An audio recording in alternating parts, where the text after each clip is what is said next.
Sir இப்போ கட்சி விதிகளை மீறி 6 மாசமா செயல்பட்டதுனால அவரை கட்சியை விட்டு நீக்கணும்னு எடப்பாடி பழனிசாமி சொல்றாரு. நீங்க அவரு எம்ஜிஆர் உருவாக்கிய கட்சி விதிகளையே திருத்தி புறந்தள்ளியவர் அப்படின்றீங்க. ஆனா இப்படி ஒண்ணு நடக்கும்ன்றத நீங்க உட்பட எல்லாம் எதிர்பார்த்தீங்கல்ல சார்? இதான் பண்ணுவார், எடப்பாடியோட மூவ் இதுவாதான் இருக்கும். இவ்வளவு ஒரு கொடிய சிந்தனை உடைய ஹிட்லர் எல்லாம் தாண்டிய ஒரு இன்னும் சொல்ல போனா அழிவை தானே தேடிக்கொண்டிருக்கின்ற பழனிசாமி புரட்சி தலைவருடைய சட்ட திட்டங்களை சதி செய்து யார் வேண்டுமானாலும் எந்த தொண்டனும் பொதுச் செயலாளராகலாம் என்கிற விதியையே தனது சுயநலத்திற்காக பதவி வெறிக்காக அதில் திருத்தங்களை கொண்டு வந்து தன்னை தவிர யாருமே பொதுச் செயலாளர் ஆக முடியாத அளவிற்கு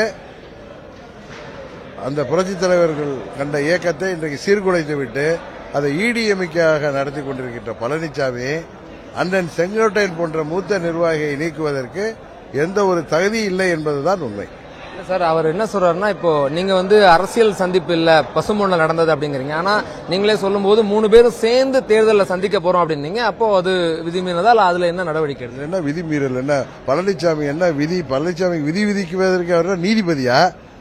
ஏதோ அந்த அல்பர்களுக்கு வாழ்வு வந்த மாதிரி இன்றைக்கு ஒரு கரையான் புற்றுக்கட்ட கருநாகம் பூந்த மாதிரி அதில் உட்கார்ந்துக்கிட்டு இன்றைக்கு பேசுகிற பழனிசாமி செங்கோட்டையன் எதையுமே சொல்லவில்லை. நான் தான் சொன்ன துரோக சக்தி துரோகி பழனிசாமி வீழ்த்துவதற்கு நாங்கள் எல்லாம். அவர் என்ன சொன்னார் அண்ணன் செங்கோட்டையன்?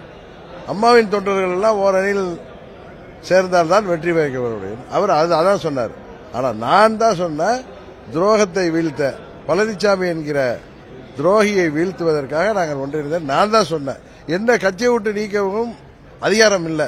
ஏன்னா 21 தேர்தலில் எப்படி திமுகவுக்கு பி டீமாக செயல்பட்ட பழனிசாமியை நாங்கள் வீழ்த்தினோமோ இந்த முறை 24 எப்படி திமுகவுக்கு 39 தொகுதி வெற்றி தேடி தர வேண்டும் என்கிற நோக்கத்தோடு தனியாக போட்டியிட்ட பழனிசாமி பல தொகுதியில் டெபாசிட் இருந்தாரோ அதுபோல இரட்டை இலையை மீட்டெடுத்து புரட்சித் தலைவர் இயக்கம் அவர் புரட்சித் தலைவர் கொண்டு வந்த சட்டத்திட்ட விதிகளோடு மீண்டும் மறுமலர்ச்சி பெறுவ துரோக சக்தியான பழனிசாமி வீழ்த்துவதுதான் இந்த தேர்தலில் அம்மா மக்கள் முன்னேற்ற கழகத்தின் நிலைப்பாடு.